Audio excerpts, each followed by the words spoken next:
have any doubt in that topic?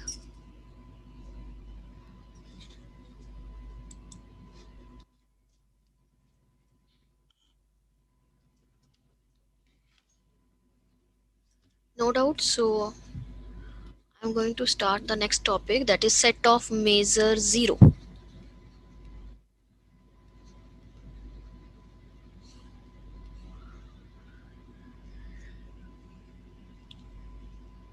So you are given any property, a property P is set to hold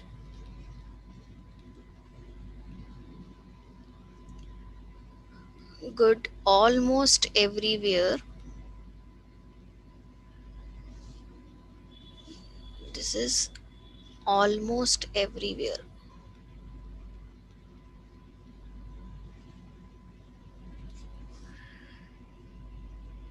On any set S,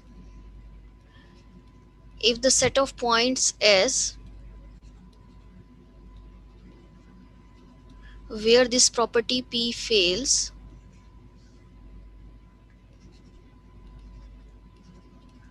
to hold as the has the measure zero.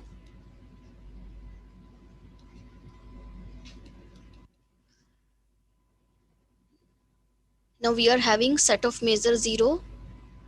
We know that set of rational numbers, they have measure zero. Cantor said this is a set with measure zero, right?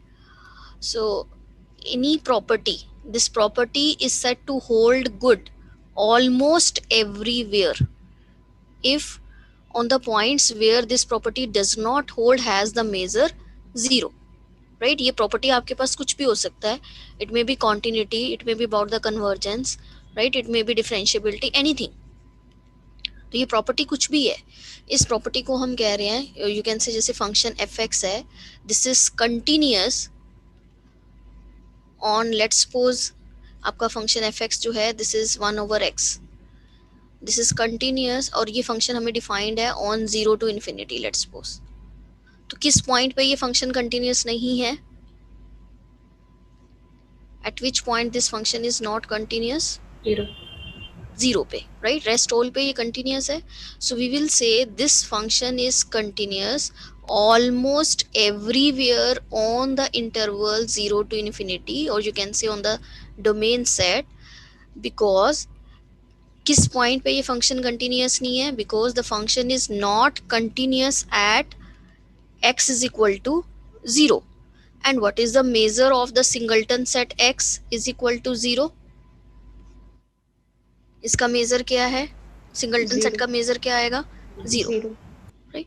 तो अगर जिन points पे property hold नहीं हो रहा उन set का, अगर उस सेट का मेजर 0 आ जाता है, राइट, तो we will say that property hold almost everywhere on that domain. This point is clear?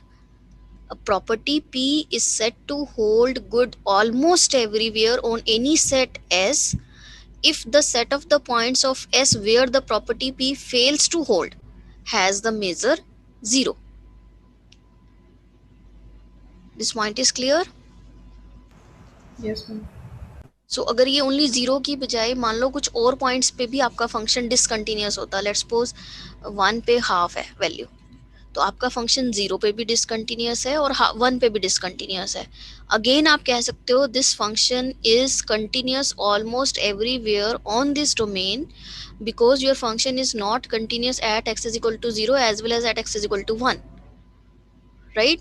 but दोनों का ही मेजर 0 है, तो आपके पास you have to find the measure of a set having 2 points, exactly 2 points, and this set is having the measure 0. तो जहां पर ये property fail हो रहा है उस सेट का मेजर 0 है, इसलिए हम इस प्रॉपर्टी को कहेंगे it holds almost everywhere on the domain set. This point is clear? Clear है ये? Yes, ma'am. फॉर एग्जाम्पल जैसे मान लो एक फंक्शन मुझे डिफाइंड है, अब आप लोग मुझे बताओ इसमें क्या कह सकते हो आप. Let's suppose this function is 0 when your x is irrational and it is 1 when x is rational. देन क्या कह सकते हो आप इस फंक्शन के बारे में?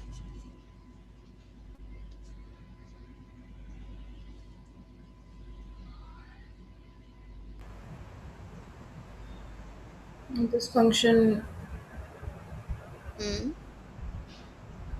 In the terms of almost everywhere, we can say that this function is 0 almost everywhere, yes, ma'am. right? On R, this function is 0 almost everywhere on R, because जहां पर ये function 0 नहीं है वो कौन सा set है? मेजर जीरो वाला. वो set है rationals, and we know that measure of rational is 0. It means our function is 0 almost everywhere on the set of real numbers. This point is clear? Clear है बच्चे? Yes, ma'am. Almost everywhere का मतलब clear हुआ? So this function attains value 0 almost everywhere on the real numbers, because the function is not 0 on the set of rational numbers, but this set of rational numbers having the measure 0. So जहां पर measure 0 होगा, right, उनके अगर rest set पर आपका function जो है वो प्रॉपर्टी होल्ड करवा रहा है, तो हम कहेंगे that property holds almost everywhere on that set. Clear? और यू कैन से जहां पर ये प्रॉपर्टी होल्ड नहीं हो रही, the function is not 0 on the set of rational numbers, but the set of rational numbers is having the measure 0, so therefore your function is 0 almost everywhere on R. So this is the definition of almost everywhere. Now next है equivalent. The definition of equivalent. You are given two functions. These two functions are said to be equivalent on the common domain E. This is a symbol of equivalent. So we are having two functions f and g, both are defined on the domain E. These two functions are said to be equivalent on this set E if f is equal to g almost everywhere on E. Now, who will explain this point? F is equal to g almost everywhere on me, E, on the domain set E. क्या मतलब है इसका? Ma'am जब f is not equal to g तो जिस points पे not equal है वो उसका major 0. So the points of set E where f is not equal to g, ये जो आपके पास set आ रहा है, this set is having the measure 0. Right? So we will say these two functions are equivalent on the common domain E. Clear है ये चीज? Can you give any example of a function, two functions which are equivalent?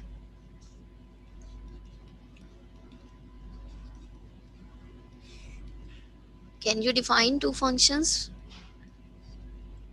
which are equivalent? अभी हमने किया है, let's suppose 0 है when x is belonging to irrational, it is 1 when x is belonging to rational, right? और इसको let's suppose आप ले लो कि it is 0 for all x belonging to real, then your function f is equivalent to g on the set of real numbers. Now why? The points where f is not equal to g, these are the points of rational numbers, क्योंकि वहां पर आपका function fx जो है that attains value 1. However, gx attain value 0 for all the rational numbers also, right? तो ये वो points हैं जहां पर ये दोनों फंक्शन की वैल्यू सेम नहीं है, बट इस सेट का मेजर 0 है, so that's why we can say that f is equivalent to g on the real numbers. This point is clear?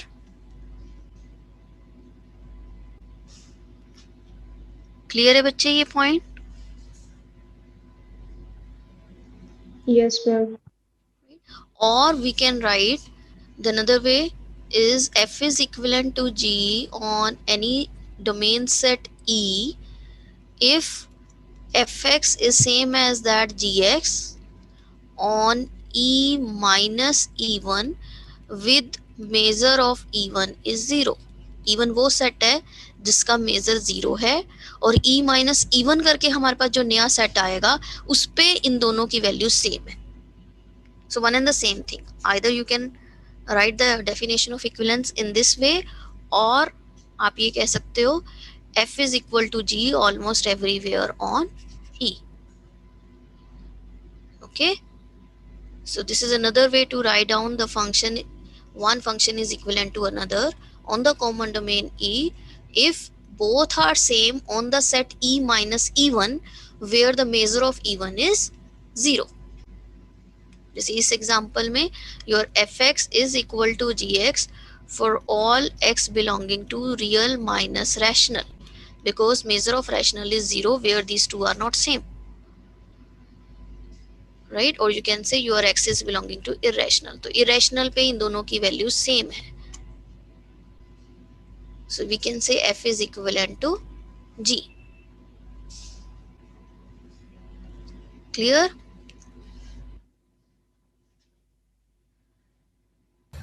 Yes, ma'am.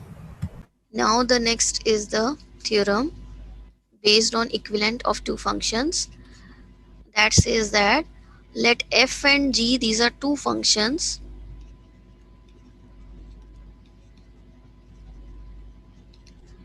defined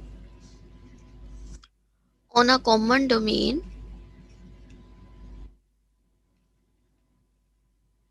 E such that your f is equal to g almost everywhere on E and given a g is measurable. Then you need to show that f is also measurable. The statement is clear. You are given two functions. They are defined on the common domain E. It is given that f is equal to g almost everywhere, means f is equivalent to g on E, and one of the function is measurable, then clearly the other function is also measurable. So see with the help of see the proof of this. We can further see the example also. Now first see the proof. So we consider E1 set as those points of the domain where fx is same as that gx. हमने मान लिया E1 set है जहां पर fx equal to gx है. E2 एक set है those point of the domain where fx is not equal to gx. Then clearly your E is the union of these two. This point is clear. Yes, ma'am. आपने domain set को दो में split कर दिया. One set आपके पास वो है जहां पर एफ एक्स सेम है जी एक्स के, वन सेट वो है जहां पर एफ एक्स नॉट है equal to g x. So clearly your E is E1 union E2 and the measure of E2 is 0. Why? Because it is given to us that F is equivalent to G on E. तो जिन points पर ये same नहीं है उस set का major क्या होना चाहिए? 0. So measure of E2 is 0.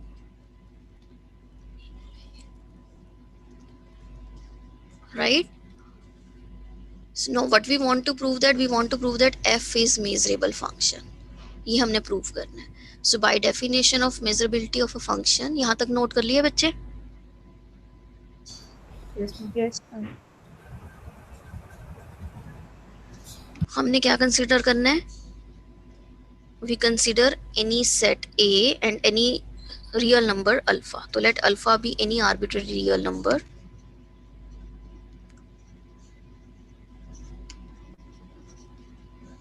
So we consider the set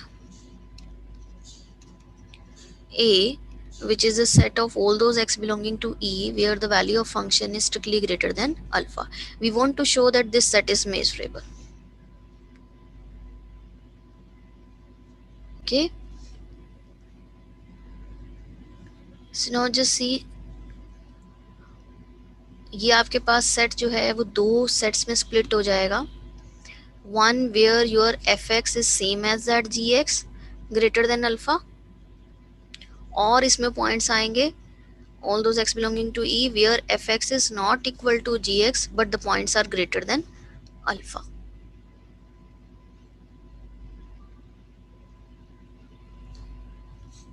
इसका intersection all those x belonging to E where fx is greater than alpha.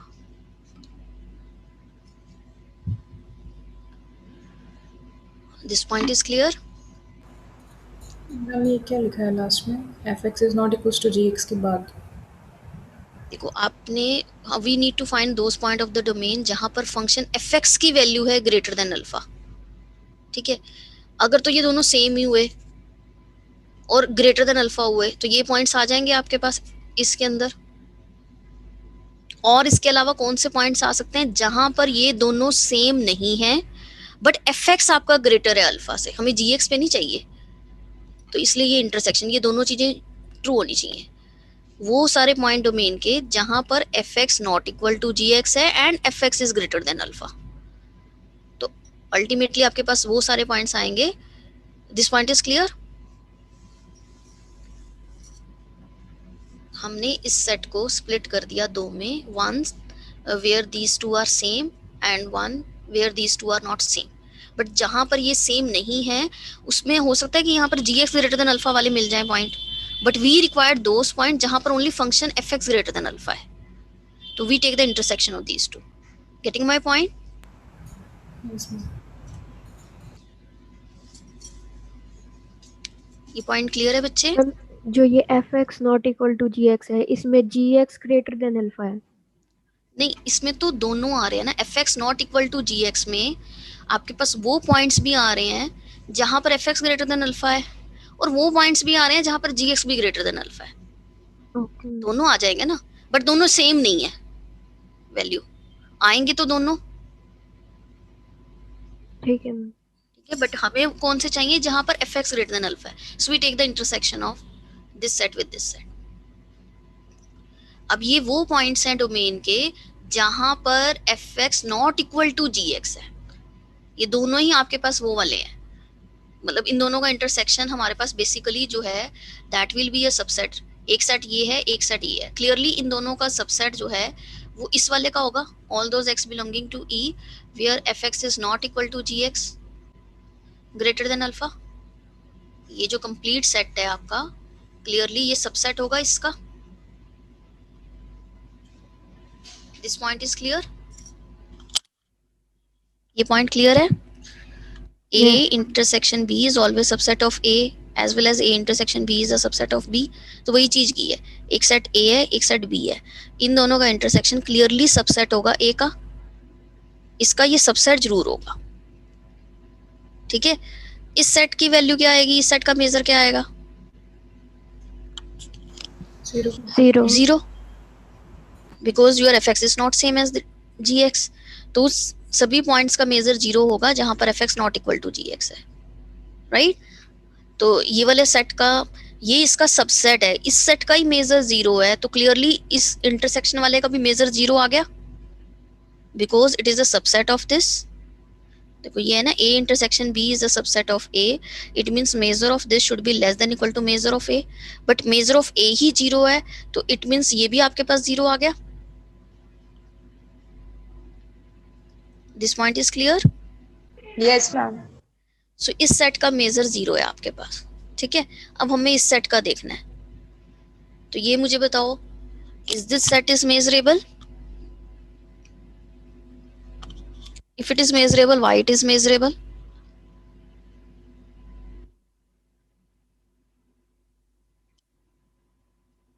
yes this set is measurable. why? because given है gx is measurable, ये हमें given है, तो any x belonging to E where gx is greater than alpha, ये set measurable है. हमें given है statement में that g function is measurable, right? so if any arbitrary alpha real number, ये जो आपके पास set आएगा, this set is measurable. this point is clear?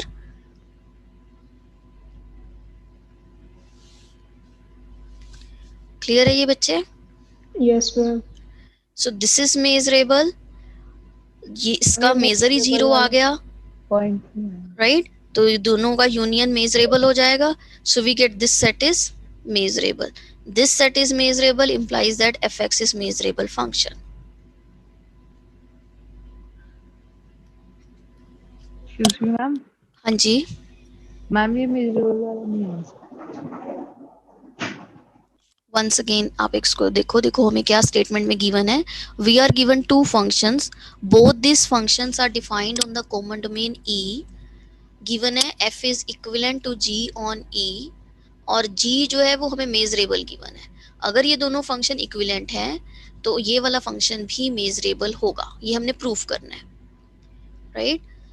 सो हमने क्या कहा, that measure of E2 set where fx is not equal to gx, clearly इस set का measure 0 होगा because your f is equivalent to g. By definition जहां पर ये दोनों फंक्शन सेम नहीं है उस सेट का मेजर क्या आएगा, 0. Now since what we want to prove that f is measurable function, so we consider by definition any alpha to be as real number, and we consider this set all those points of the domain where fx is greater than alpha. We want to show that this set is measurable, right?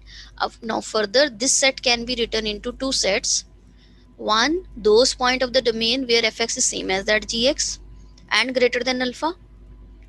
Those point of the domain where fx is not equal to gx, greater than alpha, the intersection with those points where fx is greater than. Basically we want to find those point where fx is greater. तो हमने वो point domain के लिए जहां पर fx greater है alpha से और fx not equal to gx है. आप इसको इवन ग्रेटर देन अल्फा हटा सकते हो. You consider all those point of the domain where fx is not equal to gx and fx is greater than alpha. तो इन दोनों का इंटरसेक्शन आ गया. क्लियरली ये जो सेट है आपके पास, this set is having the measure 0. अभी हमने पीछे कहा मेजर ऑफ E2 0 होगा where fx is not same as that gx by the definition of equivalence. So इस सेट का मेजर 0 है, ये उसका भी सबसेट है तो इसका मेजर भी क्या आ जाएगा, 0. इस पूरे सेट का मेजर 0 आ गया. इट मीन्स ये सेट मेजरेबल हो गया. ये सेट मेजरेबल है because it is given that gx is measurable function. Now since gx is measurable, so by definition of measurability of a function g, this set is measurable. Union of two measurable is again measurable. This implies this set is measurable set. And if this set is measurable means this function is measurable function. यही आपने proof करना है. Clear है? And you can see with the help of example also, जो हमने अभी previous example किया है उसमें भी चेक कर सकते हो. This is a constant function attaining the value 0 for all x. Clearly this function is measurable function. Yes, ma'am. Right? And by using the same theorem, since your f is equivalent to g on the set of real numbers, so f function this is also measurable. ये भी measurable आ जाएगा. Clear है? By using that theorem, this function is also measurable function. Even आप directly भी show कर सकते थे इसको by considering some alpha and taking all the conditions on alpha, you will get ये सेट आपके पास measurable आ जाएगा. Okay, but with the help of this previous theorem we can easily say that this function is measurable function because this function is equivalent to g on the real numbers and g is measurable function. Clear? Yes, ma'am. Now the next है आपके पास the definition of convergence almost everywhere.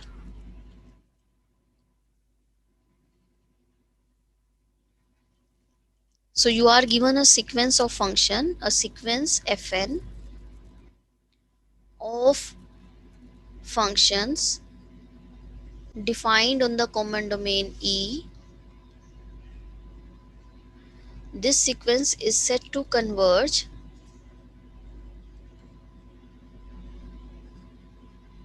almost everywhere to a function f if the limit n approaching to infinity fn, this is fx for all x belonging to E minus E1, where E1 is a subset of E and the measure of E1 is 0. Same way में जैसे भी हमने ऊपर almost everywhere की definition बताई, converge में भी वही है. ये आपकी लिमिट इस fx को अप्रोच करेगी on the domain E minus E1 where the measure of E1 is 0. So we will say this sequence of function is converging to the function f almost everywhere. Definition is clear?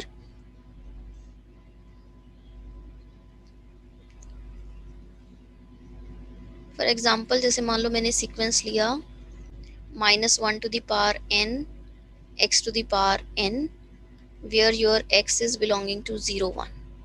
Even आप ये भी रहने दो, x to the power n ले लो.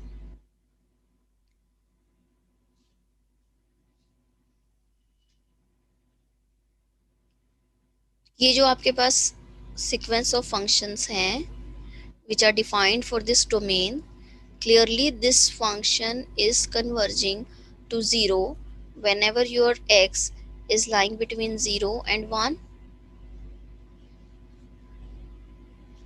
0 को converge करेगी. Yes, this is your ma'am. GP. ये GP कह रही हूँ, सीक्वेंस है r to the power n. अगर mod of r less than 1 होगा तो ये लिमिट जो है आपका 0 को जाएगा. सो स्ट्रिक्टली लेस देन 1 है उनके लिए ये 0 को अप्रोच करेगा. But when your x is 1, it is 1 to the power n which is same as that 1, so it converging to 1. So it depends on the point पे डिपेंड कर रही है. ये इन पॉइंट्स के लिए ये 0 को कन्वर्ज कर रही है, इस पॉइंट के लिए ये 1 को कन्वर्ज कर रही है. This point is clear. So this type of convergence is said to point wise convergence. ये point wise convergence है because ये point पे depend कर रही है. It is not uniform convergence. ये clear है example? Yes, ma'am. दोबारा रिपीट करते हुए. You are given a sequence of function of the form x to the power n, right, defined on this domain. देखो ये आपका n पे भी डिपेंड कर रहा है एंड ये आपका x पे भी डिपेंड कर रहा है. तो आपके पास सीक्वेंस देखो कैसी है, f1 x f2 x until up to fn x and so on. f1 x में आपके पास है आपके पास x, ये है x स्क्वायर, ये है x की पावर n. x भी आगे आपका जो है डिपेंड कर रहा है 0 1 पे, इस इंटरवल पे. तो ये x पे भी डिपेंड कर रहा है और आपका ये 1 2 3 इस पे भी डिपेंड कर रहा है. पावर क्या है आपके पास, राइट? तो ये आपके पास एक सीक्वेंस बन गई x की power n depending on the interval 0 1. When you find the limit of this sequence x to the power n, clearly this limit is 0 when your x is lying strictly less than 1, lying between 0 and 1. तो ये 0 को converge करेगी इस domain में. We know that कि ये जो limit है आपका 0 को अप्रोच करता है when mod of x is less than 1, right? तो ये आपका 0 को अप्रोच करता है as n going to infinity. You know this thing? ये तो आपको पता ही है. जैसे 1 से लिया ये, बिकॉज आपका डिनोमिनेटर लार्ज हो जाएगा तो 1 बाय इंफिनिटी फॉर्म आ जाएगी, यू विल गेट 0, राइट? तो whenever your x is less than 1, mod of x is less than 1, this sequence is going to 0. So here your domain is this one, so whenever your x is greater than equal to 0 and less than 1, this sequence is going to 0. Okay, but when you put x to be 1, it will become 1 to the power n, means 1 1 1 1 and so on. So ये जो sequence है this is converging to 1, ये 1 को converge कर रही है. So it means it depends on the domain points. Domain points पे depend कर रही है ये. अगर आपके डोमेन पॉइंट इस सेट के अंदर आ रहे हैं तो ये 0 को कन्वर्ज करती है. अगर आपका डोमेन पॉइंट 1 है तो ये इसको कन्वर्ज कर रही है. So this type of convergence is said to point wise convergent because it depends on the points. ये पॉइंट्स पे डिपेंड कर रही है डोमेन के. क्लियर है ये point? Yes, ma'am. Now further this convergence हम कह सकते हैं कि आपका जो सीक्वेंस xn है of function, it converges to 0 almost everywhere on the domain set 0, 1 this close interval.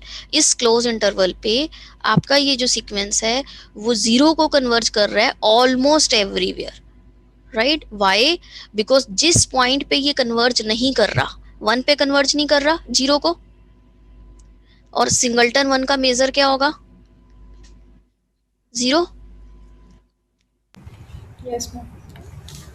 जिस सेट पे ये कन्वर्ज नहीं कर रहा, अगर उस सेट का मेजर 0 आ जाता है, then you can say the sequence is converging to the function f almost everywhere on that domain.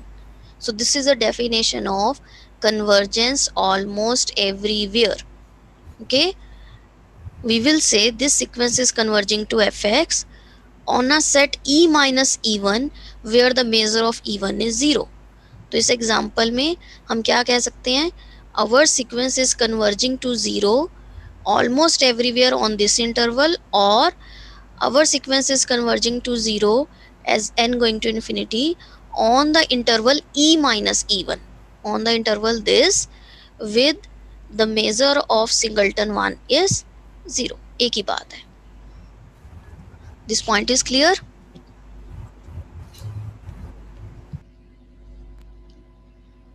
Yes, So ma'am. sequence of functions, they are converging to almost everywhere to a function 0. Clear है बच्चे?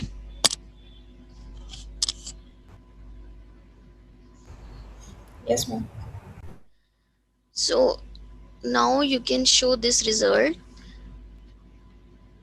You can prove it yourself that if you are having a sequence of measurable function, if a sequence fn of measurable functions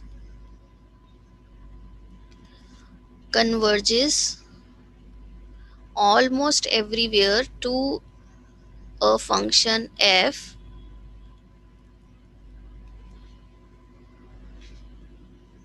then the function f is also measurable.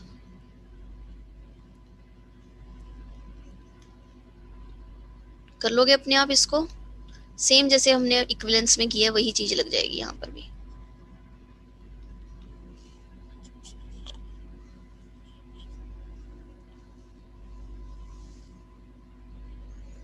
Can you show this thing that f is measurable? और even आप previous result भी show कर use कर सकते हो, जहां पर हमने कहा था कि अगर मेरी सीक्वेंस जो है वो मेजरेबल फंक्शंस की है तो limit supremum, limit infimum, all these are measurable function. Max function, min function, suprema function, infimum function, ये सारे के सारे मेजरेबल होते हैं. So you can use that result that your F is measurable function. Clear है? Yes, ma'am. So we can prove this result, and this is very important. Whenever you are having a sequence of measurable functions, the function f जिसको ये converge कर रहा है limit function, वो भी always measurable function होगा. Okay?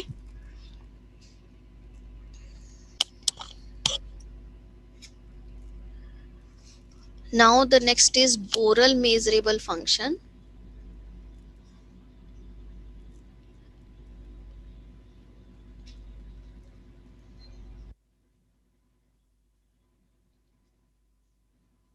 कोई बताएगा बोरल मेजरेबल फंक्शन क्या होगा?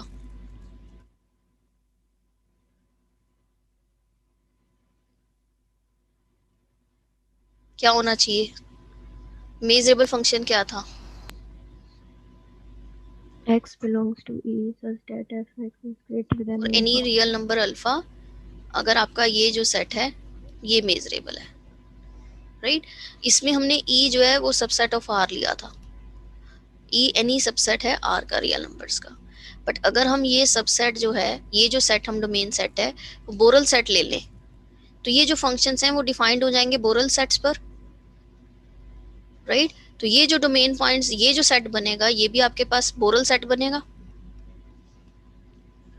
So basically you are given a function which is defined on a Borel set E, and this function f is said to be Borel measurable function if this set is measurable. बस हमारा domain set क्या हो गया? Rather taking any subset of real numbers, we consider this to be as a subset of Borel. Clear है? So we consider any Borel set and we define a function on that Borel set, and that function which is defined on the Borel set is said to be Borel measurable if this set is measurable function for any real number alpha. Clear है? Yes, ma'am. Now what is the use of this Borel function? हमारा domain तो always इसमें measurable रहेगा because we know that Borel sets are measurable sets, right? So every Borel measurable function जो है वो आपका measurable होगा, right? Because जो भी आपके पास डोमेन पॉइंट्स आएंगे वो सारे के सारे आपके पास ऑलवेज Borel टाइप के बनेंगे, Borel सबसेट्स बनेंगे, and we know that every Borel set is measurable. So कोई भी फंक्शन जो Borel सेट पे डिफाइंड हो रहा है that is always measurable. This point is clear?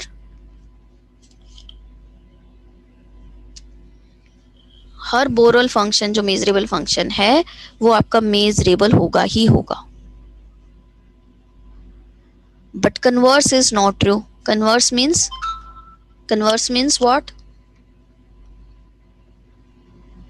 Yes, converse क्या होगा बताओ? कि अगर ये मेजरेबल है तो वो बोरल मेजरेबल फंक्शन बनेगा.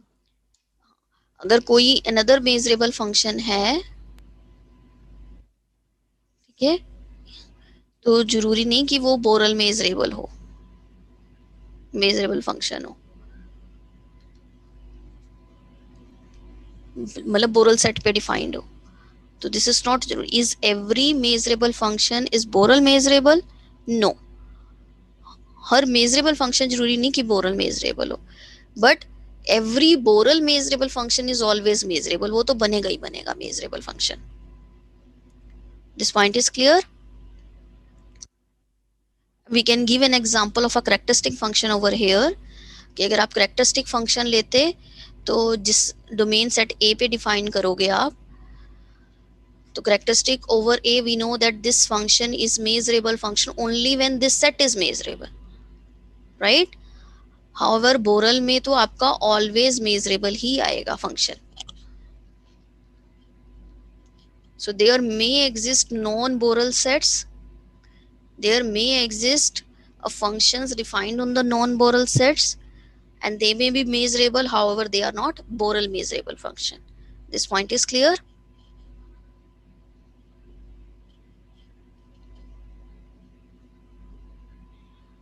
Clear है बच्चे? अगर कोई फंक्शन Borel सेट पे डिफाइंड है तो वो ऑलवेज मेजरेबल होगा, right? It means every Borel measurable function is measurable function, but converse need not be true. Every measurable function need not be Borel measurable. जरूरी नहीं वो Borel measurable, because वो domain पे depend करेगा, आपका domain Borel है या नहीं है इस पे डिपेंड करेगा,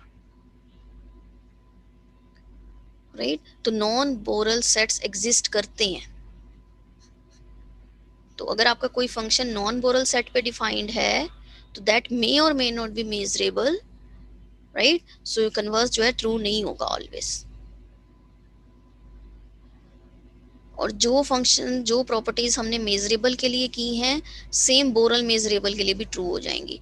मीन्स अगर if you are having any Borel measurable function, उसमें कांस्टेंट ऐड करोगे तो वो भी मेजरेबल रहेगा, सब्ट्रैक्ट करोगे तो भी वो मेजरेबल रहेगा, c टाइम्स f ये भी मेजरेबल रहेगा, f plus g, f minus g, f into g, f square, mod of f, right? F division with g. All these operations, they hold for Borel measurable function also. Clear? बस आपका domain set change हो गया. Rather taking domain any ई हम consider कर रहे हैं Borel set. तो ये सारे के सारे आपके मेजरेबल होंगे, इवन इनका maxima, suprema, infimum, right? Limit, all the functions आपके पास क्या आएंगे, मेजरेबल। यहां तक क्लियर है बच्चे? मैम हमने पढ़ा था कि अगर कोई सेट मेजरेबल है तो जरूरी नहीं कि उसका सबसेट भी मेजरेबल हो, पर बोरल सेट के केस में ये चीज ट्रू होती है। हाँ, बोरल सेट में तो every Borel set is measurable.